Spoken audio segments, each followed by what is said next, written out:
शासन मतलब गण मतलब जनता और तंत्र मतलब शासन। कहने का मतलब है जनता का शासन। तो हमारा जो भारत देश है वो गणतंत्र राष्ट्र है। कहने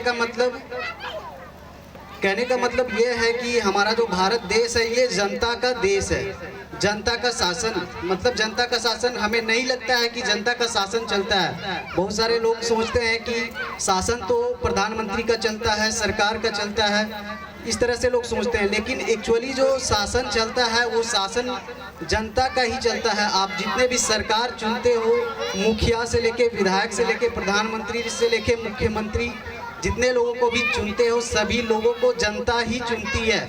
सभी लोगों को जनता ही चुनती है। इस तरह से हम लोग कह सकते हैं कि जनता में वो शक्ति है, जनता में वो पावर है, जनता में वो मतदान करने की क्षमता और वोट करके ही हम लोग सभी जितने भी मंत्री विधायक मुखिया प्रत्याशी जितने भी होते हैं जो शासन करते हैं उनको जनता द्वारा ही चुना जाता है। तो इस तरह से हम कह सकते हैं कि गणतंत्र मतलब जनता शासन करती है। तो गणतंत्र दिवस विशेष करके इसको संवैधानिक रूप से 1950 में सन 1950 में मान्यता दी गई थी कि भारत देश जो हमारा है वो गणतंत्र है पूरी तरह से। लेकिन अभी भी ग्रामीण इलाकों में ये चीज़ें मालूम नहीं है। संविधान का मतलब गाँवों में मालूम नहीं। तो जितने भी पढ़े लिखे लोग हैं उन लोगों से रिक्वेस्ट रहेगी, आग्रह रहेगी कि ये जो संविधान है, संविधान के बारे में सभी लोगों को जानने की आवश्यकता है। क्योंकि संविधान जो शब्द है, हमारे भारत देश में जितने भी नियम कानून हैं, चाहे वो कोर्ट से लेके मुखिया से लेके सरपंच से लेके या फिर ऊपर हाई कोर्ट लोअर कोर्ट, जहाँ भी जाना है, जितने भी नीति व्यवस्था है सभी चीज़ें संविधान के हिसाब से ही चलती है। मतलब जितना भी प्रोसेस होता है, जितने भी कार्यविधि सभी संविधान के अंदर ही हैं और संविधान के हिसाब से ही काम चलती है।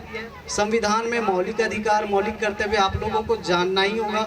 ये सभी नागरिकों को जानने के लिए बहुत ही ज़्यादा ज़रूरी है।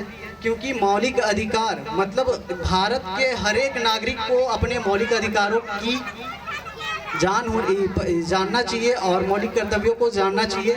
तो बस मैं ज़्यादा कहना नहीं चाहूँगा क्योंकि अभी भी बच्चे यहाँ पर परफॉर्मेंस अपना देंगे और बाकी और भी ग्रामीण लोग हैं, सभी लोग अपने विचार साझा करेंगे हम लोगों के बीच में।